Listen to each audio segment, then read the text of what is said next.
भारत माता की जय। सबसे पहले तो आप सबको बहुत बहुत बधाइयाँ। जिस तरीके से आपने देश को बचाया है, बंगाल को बचाया है, उसके लिए आप सबका बहुत बहुत साधुवाद। हमारे बहुत ही सम्माननीय और लड़ाकू जुझारू, बहुत एकदम मजबूत दादा सीएम साहब शुभेंदु दादा को मैं सबसे पहले नमस्कार करता हूं। आपके नेतृत्व में इतिहास रचा गया है। आपको बहुत बहुत साधुवाद, बहुत सम्मान। शांतनु दादा मेरे साथ हमेशा केंद्र सरकार में सहयोग करते हैं। उपस्थित सभी माननीय मंत्री वृंदो, उपस्थित सभी एमपी साहब जो हमारे साथ पार्लियामेंट में हमेशा साथ रहते हैं, और नवनिर्वाचित सभी एमएलए साहब को मैं सबको बहुत बहुत शुभकामनाएं देता हूं। और मैं विशेष शुभकामनाएं देना चाहता हूं राज्य सरकार के अधिकारियों को, रेलवे के अधिकारियों को। अब आपको अपना काम करने का मौका मिला। इतने लंबे समय तक बंगाल में जिस तरह से एकदम रोक के रखा हुआ था, विकास आगे न हो, कोई काम न हो, वैसी परिस्थितियां बना के रखी थी। तो अब आप सब मिलके दिखा दीजिए कि डेवलपमेंट का काम कैसे होता है, काम कैसे आगे बढ़ता है। अब आप मिलके दिखा दीजिए। दिखाओगे भाई अधिकारियों, रेलवे और स्टेट के अधिकारियों? दिखाओगे? हाथ ऊपर करो भाई। डीएम साहब भी बैठे हैं हमारे, सबके सब रिमोटली कनेक्टेड हैं। सभी डीएम साहब दिखाओगे भाई? आप भी हाथ ऊपर करो अगर पूरी ताकत लगाने के लिए तैयार हो तो। कुछ लोग अभी भी हाथ ऊपर नहीं कर रहे हैं, तैयार नहीं है लगता है काम करने के लिए। सीएम साहब देख रहे हैं आपको। धन्यवाद। साथियों, जैसा भी सीएम साहब ने बताया सबको, रेलवे का, माननीय प्रधानमंत्री जी का, श्री नरेंद्र मोदी जी का जैसा बंगाल के प्रति आग्रह है, जितनी सद्भावना है, वो सद्भावना सीधा साधा ट्रांसलेट होती है किस तरह से मोदी जी ने रेलवे के लिए फंड्स दिए।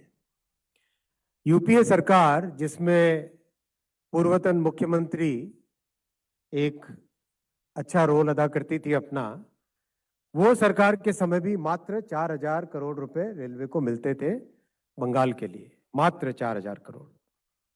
आज मोदी जी 14,000 करोड़ रुपए रेलवे के लिए देते हैं बंगाल के डेवलपमेंट के लिए। 14,205 करोड़ रुपीस का बजट है 26-27 के लिए। अनफॉर्चुनेटली अब तक जितना भी प्रयास करें, टीएमसी की जो पूर्वतन सरकार थी, उसमें काम के लिए परमिशन ही नहीं मिलती थी। भाई परमिशन तो देना दूर, ये हालत थी, कुछ काम के लिए तो वो कोर्ट में चले गए थे। अपने कोलकाता मेट्रो का काम, चिंगड़ी घाटा, वहां पे छोटा सा पैच, जैसा जैसा कोलकाता पुलिस ने हमको बताया वैसा वैसा हमने उसका डाइवर्जन का पूरा प्लानिंग कर दिया। उसके बावजूद भी परमिशन नहीं दिया। हाई कोर्ट ने डायरेक्शन दिया, हाई कोर्ट के डायरेक्शन को भी टीएमसी की सरकार ने माना नहीं। सुप्रीम कोर्ट गई टीएमसी की सरकार। किस लिए गई सुप्रीम कोर्ट टीएमसी की सरकार? कलकत्ता के निवासियों को मेट्रो का बेनिफिट न मिले, इसके लिए टीएमसी की सरकार सुप्रीम कोर्ट तक गई। ये था उनका काम करने का तरीका, ये था उनका सोचने का तरीका। मैंने पार्लियामेंट में खुल के बोला था कि टीएमसी विकास विरोधी है, और ये आज पश्चिम बंगाल की जनता ने प्रधानमंत्री श्री नरेंद्र मोदी जी के नेतृत्व में और शुभेंदु अधिकारी साहब की बहुत कर्मठ, बहुत ही मजबूत, बहुत ही एक जमीनी स्तर की संघर्ष के कारण, और आप सबके संघर्ष के कारण आज जो एक परिवर्तन लाए, इस परिवर्तन में अब हमारी जिम्मेदारी बनती है कि हम बहुत अच्छी तरीके से जो प्रधानमंत्री जी ने पश्चिम बंगाल के लिए जो सपना देखा है उसको पूरा करें। उसमें हम सब मिलकर काम करेंगे। जैसा माननीय मुख्यमंत्री जी ने बताया, 102 स्टेशन का पुनर्निर्माण, जिसमें से 10 स्टेशन का काम ऑलरेडी कंप्लीट हो गया है। वंदे भारत सबसे पहले स्लीपर चालू हुई पश्चिम बंगाल में, अमृत भारत ट्रेन सबसे पहले चालू हुई पश्चिम बंगाल में। आज 9 वंदे भारत एक्सप्रेस चल रही है पश्चिम बंगाल में, 1 स्लीपर एक्सप्रेस चल रही है वंदे भारत की, और 13 अमृत भारत ट्रेन चल रही है पश्चिम बंगाल में। जो आने वाले समय में बहुत सारे अच्छे काम होने वाले हैं, वो भी मैं आपको बताना चाहूंगा। लेकिन मोदी जी का पश्चिम बंगाल के प्रति जितना सद्भाव है, उसका एक उदाहरण है कोलकाता मेट्रो। कब चालू हुआ था? 1972 में। 1972 में काम चालू हुआ था, लेकिन 42 इयर्स, 1972 से लेके 2014 तक 42 वर्षों में मात्र 28 किलोमीटर का काम हुआ। मात्र 28 किलोमीटर, नोट करना भाई, मात्र 28 किलोमीटर का काम। 2014 में मोदी जी ने जिम्मेदारी संभाली देश की। यहां पे विपक्ष की सरकार थी, लेकिन मोदी जी का हमेशा ध्यान रहता था जनता की समस्याओं पे, आग्रह रहता था जन सुविधाओं को बढ़ाने के लिए। मोदी जी ने अपने 12 साल में 45 किलोमीटर की कोलकाता मेट्रो बनाई साथियों, 45 किलोमीटर की। कहां 42 वर्षों में 28 किलोमीटर, कहां 12 वर्षों में 45 किलोमीटर। ये होता है काम करने का तरीका।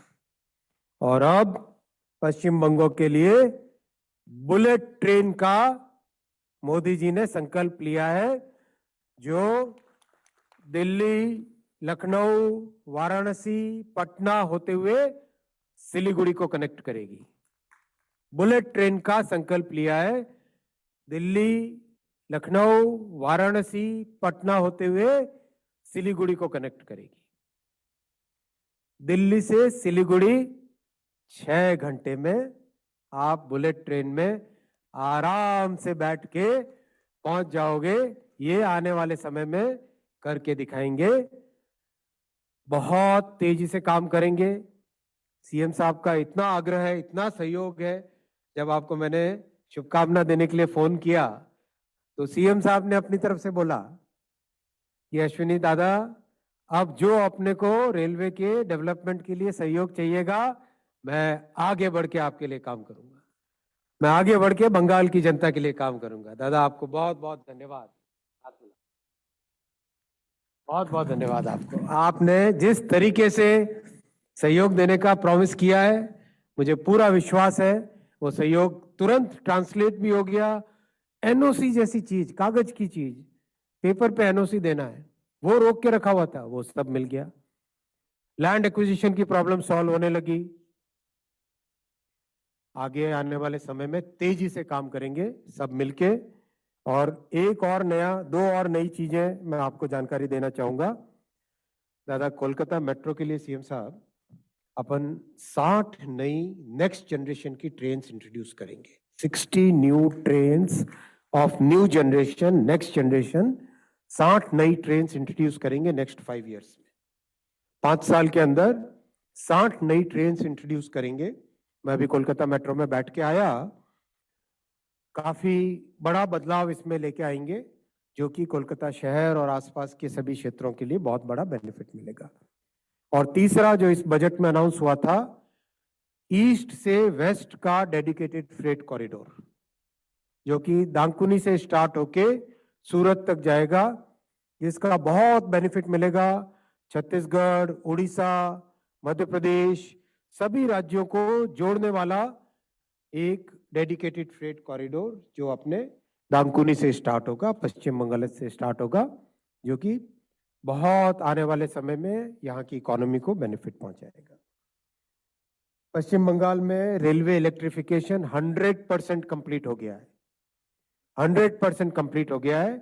और आने वाले समय में बहुत तरीके से नई गाड़ियां, नए स्टेशंस, नई फैसिलिटीज और हर तरीके से आपके लिए सहयोग होगा। मेरे कार्यालय से दादा इस मीटिंग की तैयारी के लिए सभी एमएलएस को फोन गया था। सभी एमएलएस ने जो जो बात अपनी कही वो नोट करके पूरी एक लंबी बुकलेट बनी है, उस बुकलेट में सभी एमएलएस का रिक्वेस्ट जो भी आया है वो नोट किया गया है। उस पर एक एक करके काम करेंगे आपके गाइडेंस में, जैसा आप गाइड करेंगे उस हिसाब से आगे बढ़ेंगे। आप सबको एक बार फिर बहुत बहुत बधाई और आने वाले समय के लिए बहुत शुभकामनाएं। मिलकर सभी बहुत अच्छा काम करें, ऐसी मेरी आप सबके लिए शुभकामनाएं। बहुत बहुत धन्यवाद। भारत माता की।